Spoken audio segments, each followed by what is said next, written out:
Oui, caméraman, ingénieur du son. Bon. Ça enregistre le son, ça n'a pas arrêté. Oui, ça continue. Un, deux, deux, oui. Merci beaucoup. Ma fille m'a demandé, envoie-moi donc un enregistrement. Je n'ai pas le temps, elle est à Québec, elle. C'est correct. Ça fait que je me suis acheté des micros sans fil. Alors, j'ai 2 micros et un récepteur. Il y a un micro qui est ici, puis un autre micro qui est là pour vous autres. C'est le deuxième trépied en arrière, là. Et puis, juste en haut du trépied, là, rapprochez-vous de ça pour que ce soit clair. Autrement, ici, c'est tellement réverbérant qu'on ne comprend rien. C'est présent. Mais là, on peut utiliser des cochonneries pareilles. Je n'ai pas compris. Est-ce qu'on peut dire des cochonneries pareilles? Non.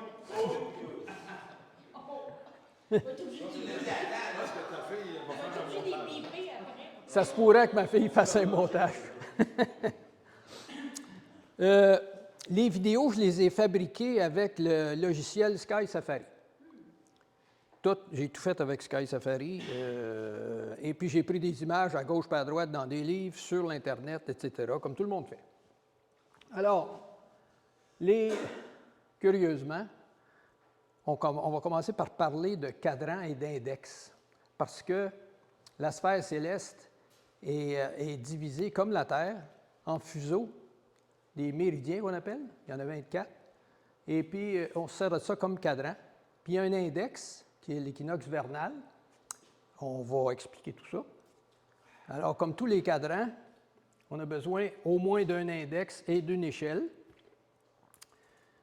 Ça peut être l'index qui bouge, ça ici, puis le cadran fixe, ou ça peut être le cadran qui bouge, puis l'index qui est fixe. Il peut y avoir plusieurs cadrans et plusieurs index. Ici, sur une boussole, il y a 2 index mobiles, puis ils ne sont pas mobiles pour la même raison. Et puis, il y a 2 cadrans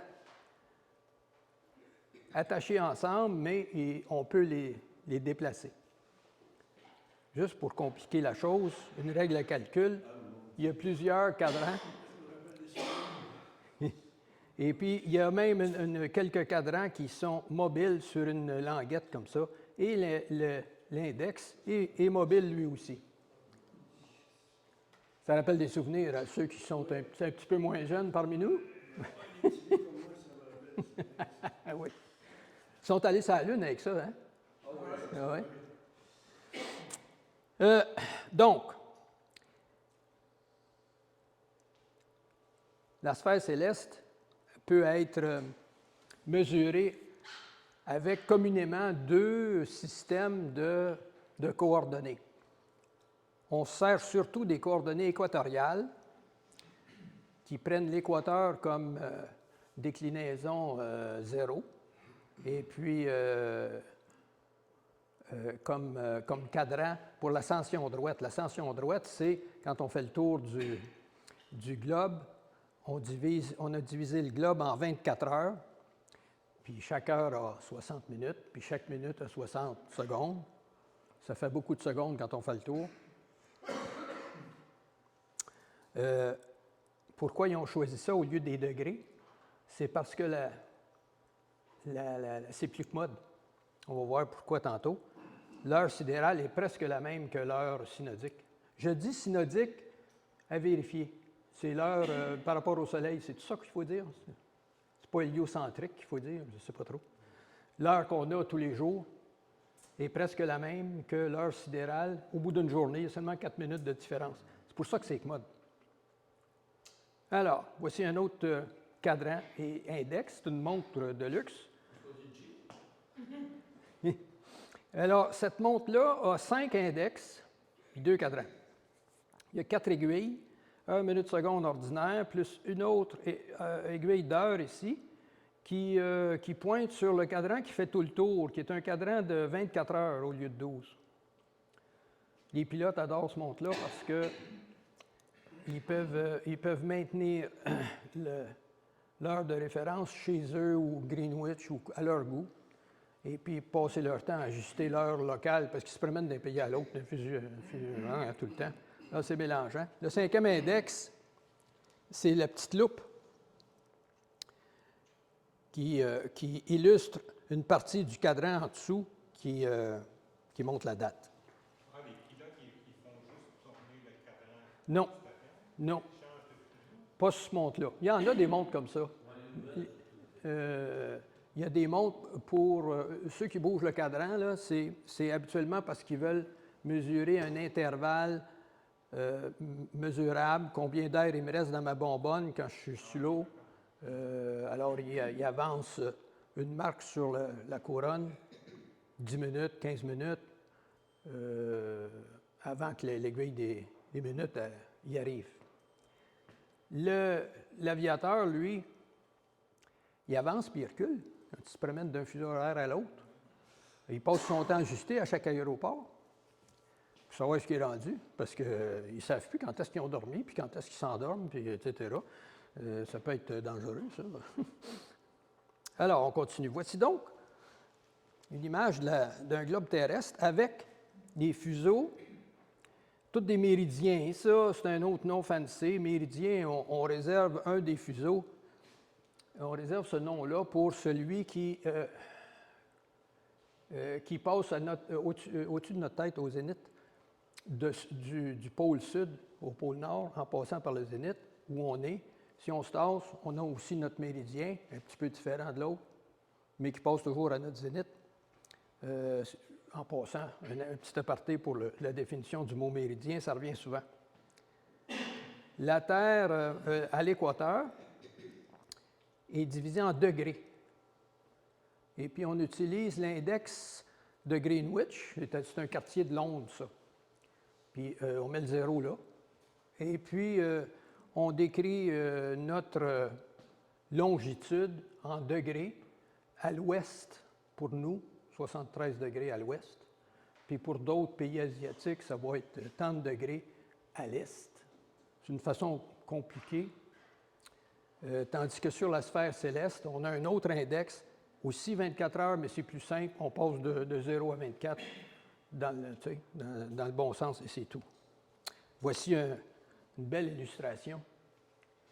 On a une sphère céleste avec la Terre, vous la voyez, dans le centre.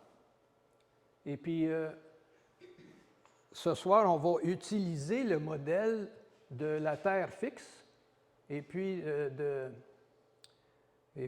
la sphère céleste qui se promène, qui tourne, comme les anciens faisaient. Quelqu'un qui est curieux, ça ne savent pas trop, il regarde. Une mère avec un fils. Je ne sais pas. Ils vont s'en aller. Alors, le 0, c'est sur Greenwich, le méridien. Alors, sur la sphère céleste, non.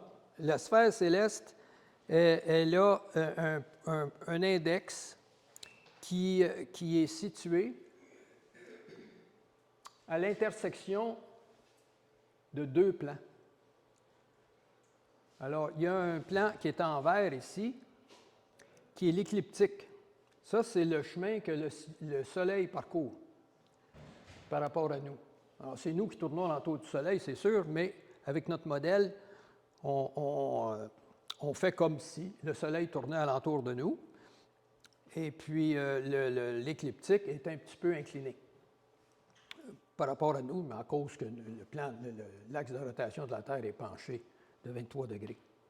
En rouge, on a l'équateur de la Terre projeté sur la sphère céleste et avec les mêmes heures, le même 15 degrés entre chaque heure, mais plus simple, c'est-à-dire le point zéro, on monte en faisant le tour jusqu'à 24, tout simplement. Il n'y a pas d'est puis d'ouest, là. Puis on appelle ça l'ascension droite. S'il y en a qui savent d'où ça vient, l'ascension droite, j'ai fouillé ça, ça m'a pris du temps. J'ai fini par le trouver.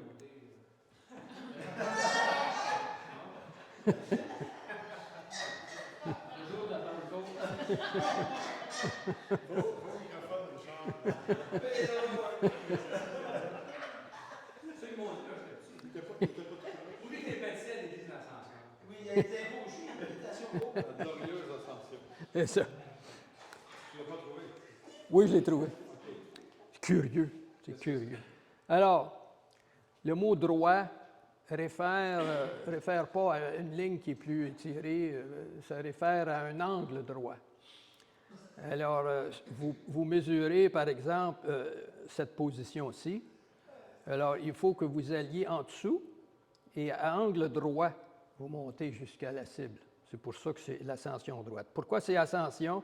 Parce qu'on monte en valeur absolue les heures jusqu'au point qui est à 90 degrés pour faire une ascension droite.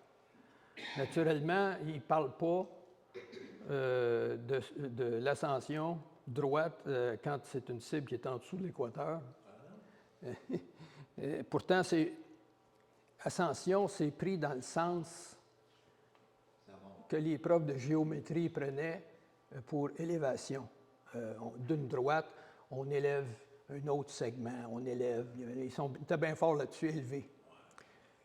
Ça veut dire partir de, puis s'en aller en quelque part. Ça veut dire élever. Puis au lieu de dire élever, ils disent ascension.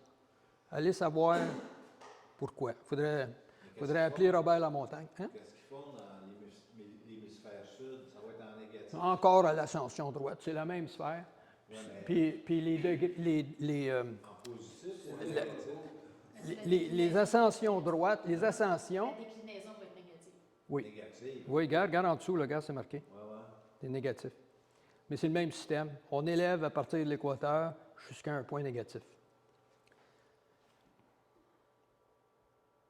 Un autre dessin pour illustrer à peu près la même chose. Le petit bonhomme, il fait face au nord. En coordonnées équatoriales, le nord est à 45 degrés, là. Et puis en coordonnées horizontales, le nord est à l'horizon. C'est une première différence. Et puis, en coordonnées horizontales, le nord est l'index. On part à 0 du nord, puis on s'en va vers l'est. On fait le tour jusqu'à 360, c'est en degrés. Posez des questions, arrêtez-moi. On n'a pas beaucoup de matériel, ça va aller vite. Ça, c'est 40 minutes tops si vous ne posez pas de questions. On va partir de bonne heure. N'hésitez pas. C'est une répétition, ça, de l'image d'avant. Je saute. Alors, ça, c'est une première vidéo.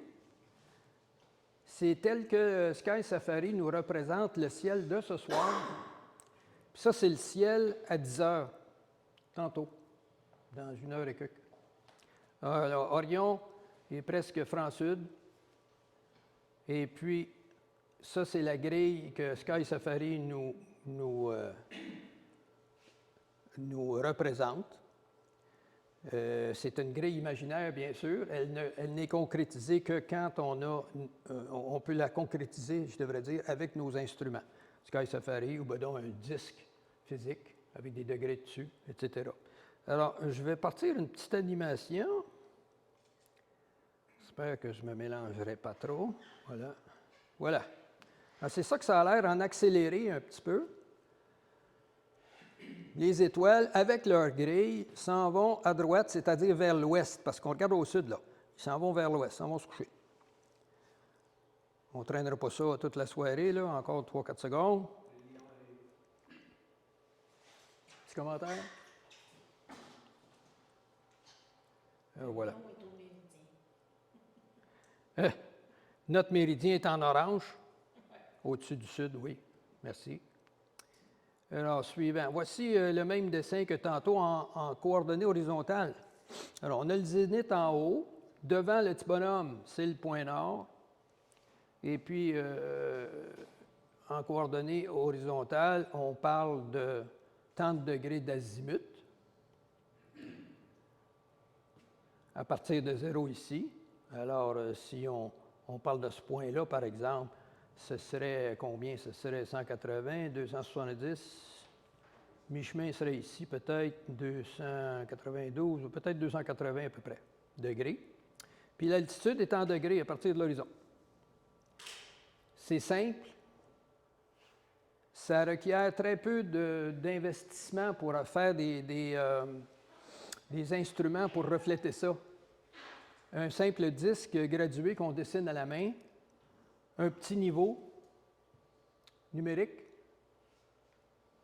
pour l'élévation. On n'a même pas besoin de se faire un instrument, parce que je l'ai ici, oui. Petit niveau comme ça, là. On allume ça. Et puis, il affiche l'élévation. Et puis, quand on monte, on voit il y a un petit balancier dedans.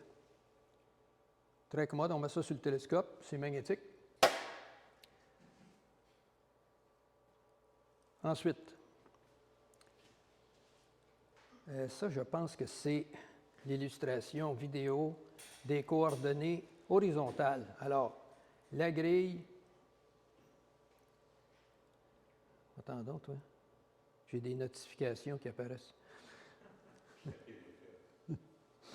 Alors, la grille en vert, elle est horizontale, c'est-à-dire que le point commun, en haut, c'est le zénith, au lieu de l'étoile polaire ou tout près de l'étoile polaire. Alors, j'active la vidéo, comme tantôt. Ah, tu veux dire l'animation avant, ça tournait autour de l'étoile polaire? Oui, oui. Alors qu'ici, ça tourne autour du zénith. Pas les étoiles, la grille. Mais Marchot, quand elle donne le ciel du mois, c'était avec l'heure alignée sur l'étoile polaire. Oui, oui, tu me fais penser d'ailleurs, j'ai oublié de faire l'étoile du mois. M'en faire après. J'ai une diapo là-dessus. Je voulais commencer par ça, puis j'ai oublié. Donc, quel système est mieux? Si tu es économe, tu prends le système horizontal. Tu as juste besoin d'un disque avec gradué, puis qui va tourner avec le télescope, puis du petit niveau, ou ben non, d'un autre disque pour l'élévation. Et ça ne coûte pas cher. Tandis qu'équatorial, vu que la grille suit le ciel, ça bouge, tu as besoin d'un moteur. Puis il faut que tu alignes ça précisément, surtout si tu veux faire la photo, il faut que tu alignes ça sur le pôle nord. Tandis qu'ici, tu as juste mettre ça vers le nord, boussole, mettons, horizontale. C'est simple. Alors, c'est pas cher.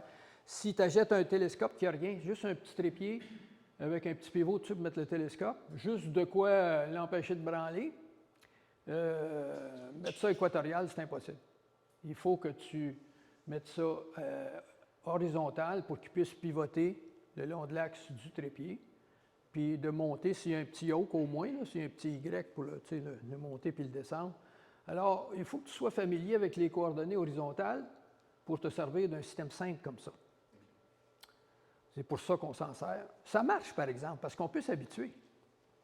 Vous allez voir. Quand ça fait il va les donner dans les deux coordonnées. Exactement. Exactement, j'y arrive.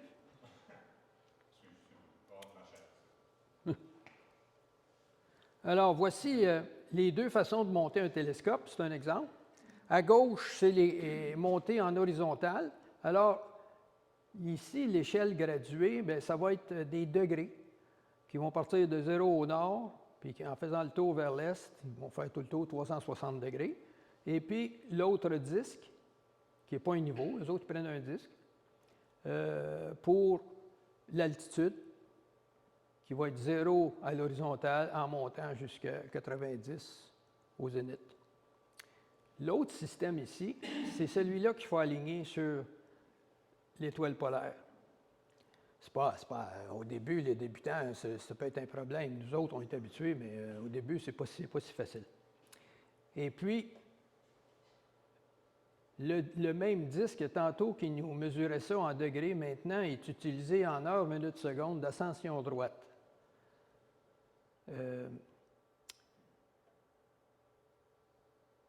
Il y a les deux échelles sur le même disque.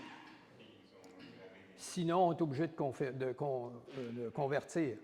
C'est 4 minutes au degré.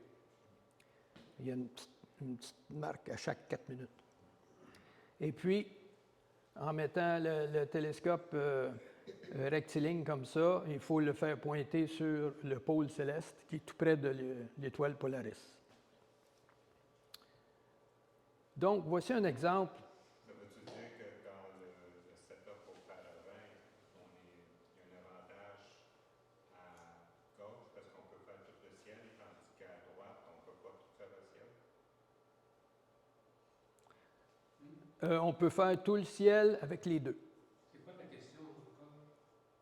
Parce que l'autre qui est pointé sur Polaris, si je veux aller de l'autre bord de Polaris, il faut que j'incline le télescope trop loin. Ah, à moins que Ah, il descend encore. il va incliner Non, l'autre. c'est juste l'alignement. Après ça, tu- Une fois que celui-là, tu veux dire, Ouais, euh, à moins qu'il faut. là, il pointe au nord, mais normalement, oui, tu vois l'oculaire qui est ici, là. Mais si tu veux aller regarder au sud, comme normalement on fait, il faut que tu pivotes, parce que sans ça, l'oculaire va être en dessous. Il va tourner sur Tu le pivotes avant, Ah, ok, ok. sur le même axe. Tu pointes encore la monture. C'est la monture qu'il faut pointer à l'étoile polaire.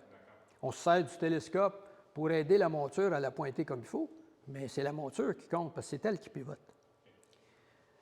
Le trépied n'a pas besoin d'être nivelé ni rien. C'est un mythe, ça. Ça aide. C'est une étape qui nous aide à aller plus vite, mais ce n'est pas nécessaire. Il y en a qui montent des télescopes équatoriales sur des murs. N'importe comment. Donc, celui-là, c'est un télescope simple qu'on met sur une table. Ça, c'est la table de mon bureau, mais ça peut être une table à pique-nique ou n'importe quoi dehors, là, au parc. Et puis, il y a un disque qui pivote ici. C'est une base en bois. Puis, il y a un autre pivot pour le faire tourner comme ça, puis monter en altitude. Et puis, je vais vous montrer comment on calibre ça. Une petite vidéo.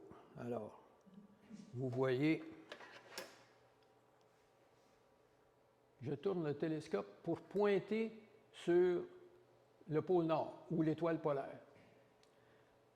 Et puis ensuite, j'ajuste l'index sur la marque Nord. Là, je suis calibré. Ensuite, on s'en va à la cible selon ce qu'on a déterminé d'avance, tant de degrés d'altitude, et puis on match l'altitude avec le petit niveau. C'est cute, le petit niveau. Le petit niveau d'altitude, là, est-ce qu'il. Mettons, moi, chez nous, c'est par rapport au niveau de la mer, ça, que ça s'établit le zéro Non. degré? Non, c'est gravité seulement. Pardon? La gravité. La gravité? Oui, c'est un petit pendule à l'intérieur. OK. C'est pas autre chose. Mais il y a un bouton de zéro, non? Pardon? Il y a un bouton de zéro parce que si tu veux calibrer autrement. Mais mettons que quelqu'un habite, il y a une maison, il est au-dessus d'une montagne, il est en haut d'une montagne. Oui. Ça n'a pas de rapport. Ça n'a pas d'influence sur ça. Là. La gravité va. La gravité. Pardon? Ah, OK, comment les autres, ça fonctionne. Ah, OK, OK, ça marche. OK. Oui, oui, oui. OK, c'est Même bon. chose. D'ailleurs, c'est ça que j'avais avant d'acheter cette petite bidule-là. C'est un niveau avec un petit écran numérique là. Ça, c'est correct si ton tube est parallèle. Mais si tu as un tube qui devient plus large, tu sais, puis qui n'est pas tout à fait, Mhm. tu sais, là, faut que tu fasses un ajustement. Il y a une adaptation à faire. C'est ça. Ah oui. Là, ce tube-là, oui, il est parallèle. Oui, Ça, c'est correct. Fait que quand Oui. il est zéro, il est zéro. là. c'est ça. Mais, si ton tube s'en va en élargissage, Oui, ça fait, c'est ça. C'est plus compliqué. Par exemple, si c'est un tube en bois, ça ne collera pas. Alors, Ah oui. c'est vrai. va falloir le bon vieux masking tape, duct tape. Si c'est précis, ça, Caro, le 1,4, il est quoi? Il est plus ou moins 1,1, c'est C'est précis au dixième de degré. au dixième de degré. Oui, Ça, c'est 38,4 degrés. exact. Mais c'est-tu assez pour l'avoir dans l'oculaire ou l'avoir dans le... C'est plus qu'assez parce que le chercheur, lui, il voit 4 degrés de large. Ça, c'est plus ou moins un dixième. Tu sais, donc, il prétient en masse, en masse, en masse.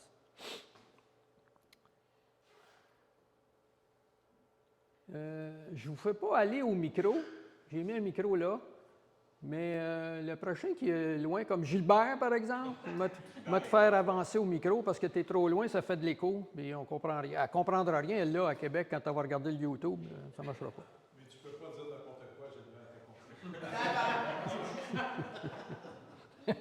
On fait des goûts. Alors, il y a une conversion facile à faire. Sky Safari va vous faire la conversion n'importe quand, n'importe où, c'est sûr, mais on n'a pas toujours le Sky Safari dans sa poche de chemise. Et puis, si vous n'avez rien, il y a une place sur le méridien sud où la conversion est facile.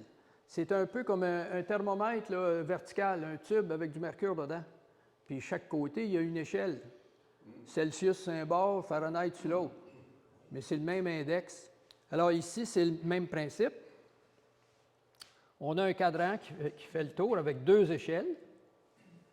Et puis, on pointe, par exemple, au zénith avec la déclinaison. Ça, c'est le zénith, ici. Ça correspond à 90 degrés pour l'altitude. Et puis, ça correspond à 46 degrés pour la déclinaison. La déclinaison, elle, est basée sur l'équateur qui part à 0, l'équateur céleste, et puis qui monte jusqu'à 90 à l'étoile polaire. C'est comme ça, avec ces points de référence-là, qu'on peut calibrer toutes les 2 échelles. Le 0 pour les coordonnées horizontales correspondent à 44 pour les coordonnées de déclinaison. Ça, c'est quand on fait face à l'est, avec le nord à gauche. Mais si vous faites face parce que votre oculaire est sur l'autre côté du télescope, faites-vous un autre dessin avec face à l'ouest, et puis le nord va être à droite au lieu de gauche, mais c'est le même principe. Je vous encourage à faire ça, puis de coller ça sur votre télescope, si vous avez un télescope simple. Ça va... C'est placé où? Sur le télescope ou? Sur le tube. N'importe où. Mais c'est à la table à côté, tu sais. Ah, c'est juste une référence. C'est juste une référence, c'est ça. Spécifiquement pour Saint-Bernard, on a c'était 46. Ici aussi, c'est c'est 40. calme. Écoute, c'est pas chatouilleux tellement parce qu'on voyage pas beaucoup. Soit dans le parc La Vérandrie, OK, faites-toi un autre. Mais ici, puis Saint-Bernard, là, c'est la même chose. On est encore à 46. Ici, je pense que c'est quelques minutes de différence. Alors, si vous avez une cible comme Mars ici, Sky Safari va vous donner plein de détails au toucher d'un doigt. Et puis, vous allez avoir des points de référence très commodes. Ici, c'est le transit qui donne. Ça, c'est à l'heure que vous voulez. Vous pouvez dire à Sky Safari maintenant, il va vous le donner maintenant. Et puis, si c'est une coordonnée horizontale, les étoiles qui se promènent font changer la coordonnée d'azimut pour l'étoile. Alors, le Sky Safari va refléter ça, puis vous allez voir les minutes changer en temps réel, ici. Et puis ici, transit, c'est un mot qui décrit le moment où un objet passe au méridien sud, notre méridien favori, celui qui va dire franc-sud. Alors, quand l'objet le traverse, pardon? Une étoile. Une étoile. N'importe quoi, c'est la voûte céleste, là, c'est tout fixe. Là. Ils ont toutes leur adresse. Et puis, quand ils passent au méridien, c'est le méridien qui devient l'index et puis qui nous donne l'heure. Finalement, une étoile peut avoir une coordonnée d'ascension droite de, mettons, 6h30 minutes. Et puis, quand elle va arriver au méridien sud, il va être 6h30, sidéral. Alors, c'est facile, c'est pour ça que c'est commode. Vous voyez une cible qui n'est pas encore rendue au sud. Si vous avez son ascension droite, puis que vous avez l'ascension droite ça, vous savez dans combien de temps elle va passer. Ça vous aide à planifier. On y arrive. Je fais un exemple là-dessus.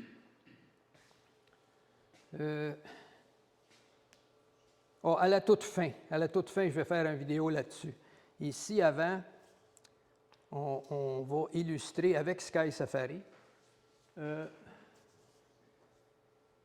le moment où le Soleil arrive à l'intersection de l'écliptique et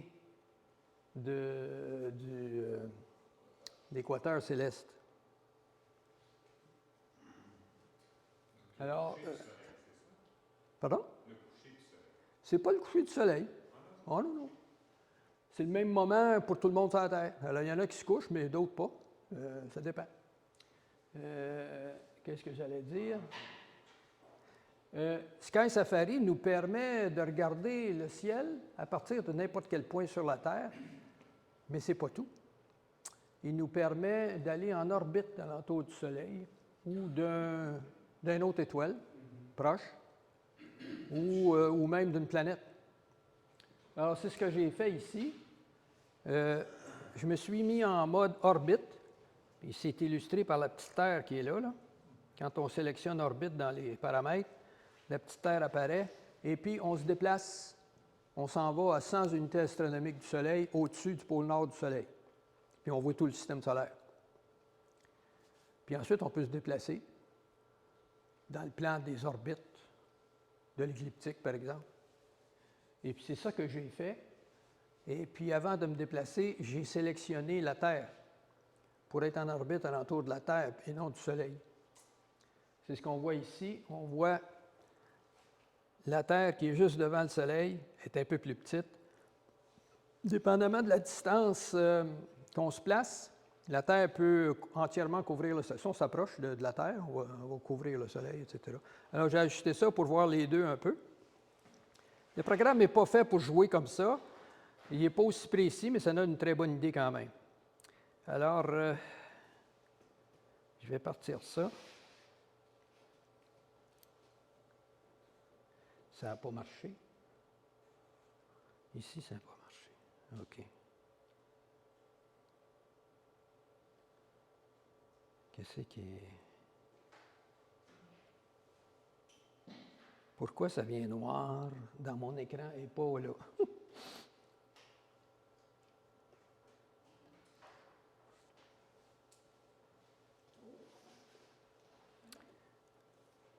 Ah, c'est peut-être pas une vidéo, ça.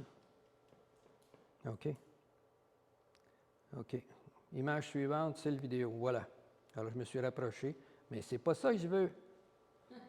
Voyons. OK. Comme ça. Bon, là, ça marche. Je ne sais pas pourquoi. Alors, ça, c'est une vidéo qui commence. Voilà. On est en vidéo, là. Alors, je vais commencer par lancer le logiciel avec les contrôles qui sont ici en bas. Alors là, on ne bouge pas, mais là, si je bouge ici comme ça, vous allez voir le Soleil qui s'avance en accéléré. Je l'arrête ici, ça va trop vite. Là, je vais changer la vitesse en prenant, je pense, des minutes au lieu des heures. Et on va s'approcher tranquillement. Oui, c'est chatouilleux. Bon. OK, vas-y. Alors, là, je vais peser dessus. Vous allez voir la Terre et le Soleil qui avancent tous les deux tranquillement. Là, l'idée, c'est de se rendre au point où l'équateur de la Terre est en parallèle avec la ligne. Qu'est-ce qui est en blanc et qu'est-ce qui est en bleu? Alors, en blanc, c'est le Soleil. C'est le soleil. Puis la Terre est de notre côté avant. Et puis là, on est au point. Parce que c'est sûr que on peut mettre le Soleil vis-à-vis ce qu'on veut si on se déplace. Tu sais, on regarde. Bon. Alors, il faut un alignement d'équateur et de plan, comme ça, pour s'assurer qu'on est au bon moment. Il faut que ce soit le moment où le Soleil arrive à l'intersection, vue de la Terre, qui est loin. La Terre est à 150 millions de kilomètres. C'est pour ça que ce n'est pas très précis, parce que je ne fais pas de calcul mathématique, moi là, je fais juste du visuel. Mais quand même, on est parti du 16 janvier, puis là, on est rendu au 20 mars 2023, à 18 heures, à l'heure du souper à peu près. Ça peut être quelques heures, 3-4 heures, plus ou moins, de précision. Mais c'est de ça que ça a l'air. Sky Safari nous le montre. C'est un petit bonus, malgré que ça n'a pas l'air. L'équinoxe de printemps. Parce que là, c'est le point. Le soleil, en montant comme ça, l'écliptique, il traverse le plan de l'équateur et en montant. Ça, c'est difficile à expliquer. C'est pour ça que je fais tant d'images et tant de vidéos, parce que je ne suis pas un prof. J'ai de la misère à expliquer ça. Il y a le plan, mettons que la Terre est fixe, et puis le Soleil tourne. Mais le Soleil, lui, il n'est pas dans le même plan que l'horizontale. Il monte et puis il redescend. Alors, les astronomes ont décidé, je ne sais pas trop quand, que ce serait le moment où le Soleil monte et traverse le plan de l'équateur terrestre pour que ce soit ce moment-là qui est l'index, puis à partir de ce moment-là qu'on commence à compter les heures d'ascension droite. Ce point-là bouge, comme si ce n'était pas assez compliqué comme ça. Ils appellent ça la précession des équinoxes. Et ça bouge dans une direction rétrograde. Ça prend 26 000 ans à faire un tour. C'est dû à l'attraction combinée de la Lune et du Soleil, qui tourne alentour du Soleil, alentour de la Terre, par contre. Et la Terre n'est pas de densité uniforme. La Terre est plus dense à l'équateur. Par sa simple rotation, elle est évasée un petit peu à l'équateur. Alors, pensez à un beigne du point de vue de la masse. Et puis, s'il y a quelque chose, si le beigne est penché puis qu'il y a quelque chose qui tourne alentour, il va toujours avoir tendance à l'aplatir. Mais en fait, vu que ça tourne, ça oscille comme ça. Ça fait une précession. Un peu comme une toupie qui était à la veille de mourir. Elle commence à tourner, malgré qu'elle tourne vite. On voit l'axe qui précède, qui précesse. C'est ça qui dure 26 000 ans. Exact. Mais j'ai une question. Comment, je reviens peut-être en arrière, comment tu fais pour savoir que le méridien passe devant une étoile? Comment tu fais? Avec les instruments, je crois. Les anciens, ça c'est connu depuis l'Antiquité. On parle dans le temps de Jésus-Christ, même avant. Il était observateur, malgré qu'il n'y avait pas de télescope. Il pouvait se fabriquer des instruments en bois pas mal précis. Il s'agit de le construire assez gros pour pouvoir mesurer des angles, etc. Alors, ils ont remarqué, ils étaient obsédés par ça à cause du moment précis qu'on a besoin de connaître, planter nos graines. Ça préoccupait tout le temps les rois, puis les astronomes, c'était leur job. Il se passe quelque chose. Il a oublié quelque chose. Il a oublié quelque chose. Ouais. Donc, ils se sont aperçus à l'époque que pendant une éclipse de lune, où la Terre projette son ombre sur la Lune, ils pouvaient voir les étoiles d'autre bord. Et ils ont remarqué que le temps à peu près de l'équinoxe précédait, c'est ça, non? Comment est-ce qu'ils disent ça? Il y avait entre la Lune, je crois, et l'étoile Spica, il y avait 6 degrés à un moment donné. Et puis les astronomes, au travers des siècles, mesuraient souvent ça. Il y en a un qui s'appelait Hipparque. Il a mesuré ça à 8 degrés. Il va dans ses livres, il regarde l'autre avant, il y a 100 ans, il s'aperçoit que ce n'est pas la même lecture. Pourtant, la méthode de mesure est aussi précise à l'époque. Il y avait des éclipses au printemps et à l'automne, la même chose. Alors, il a fait un calcul simple. Il s'est passé 125 ans depuis le dernier, puis on a bougé le point de l'équinoxe de 1,5 degré, mettons, en 100 ans. Il fait un calcul simple, ça donne 50 point quelque chose secondes par année de précession. C'est-à-dire que quand le moment arrive l'année prochaine, où le soleil passe devant le point d'intersection, on est 50 secondes plus tôt.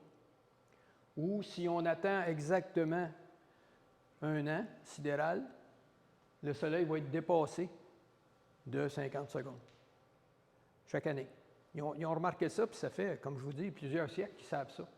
Aujourd'hui, les instruments modernes nous permettent de dire 50,25, je pense, secondes d'acte par année de précession. L'équinoxe change.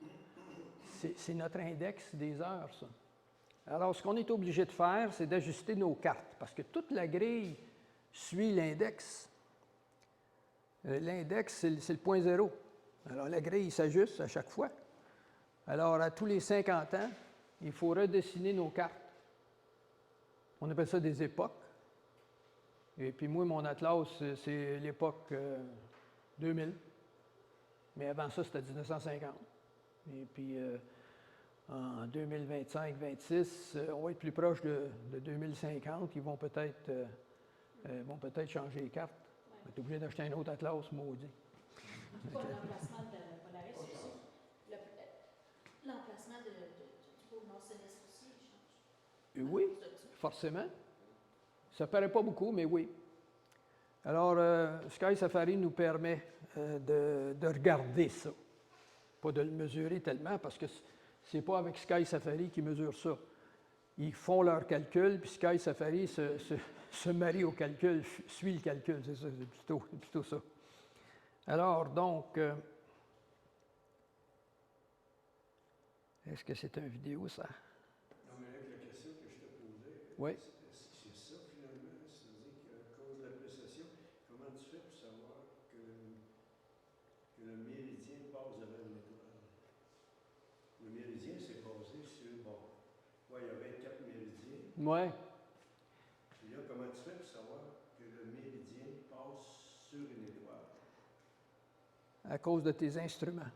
Oui. Ils peuvent, tu commences par trouver le pôle. OK? Ça tourne tranquillement, tu ajustes ton point de visée jusqu'à temps que tu vises tout le temps le même point. Quand ça tourne. Là, tu as le pôle. Avec ton instrument, tu trouves l'équateur, 90 degrés. Là, ça tourne, tu comprends? Ainsi de suite.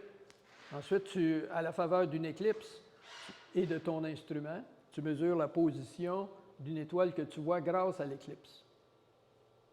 Puis tu mesures le temps. Et puis, c'est sûr qu'il y a un équinoxe à peu près du printemps à tous les ans, mais si tu es capable de mesurer la distance ou le temps entre une étoile et le moment de l'équinoxe, parce qu'ils sont capables de voir que la nuit dure le même nombre d'heures que le jour. Ils sont capables de voir ça. Ils mesurent le temps entre les deux. Si ce temps-là change, là, ils en déduisent que, je pense que c'est ça, ils en déduisent que l'équinoxe a bougé et que l'axe a bougé aussi. Parce que si le disque bouge, c'est sûr que l'axe va suivre. Puis on peut illustrer ça avec Sky Safari. J'arrête ici, c'est l'heure du break. Ça va nous laisser quelques minutes après. OK? Oui, on va arrêter.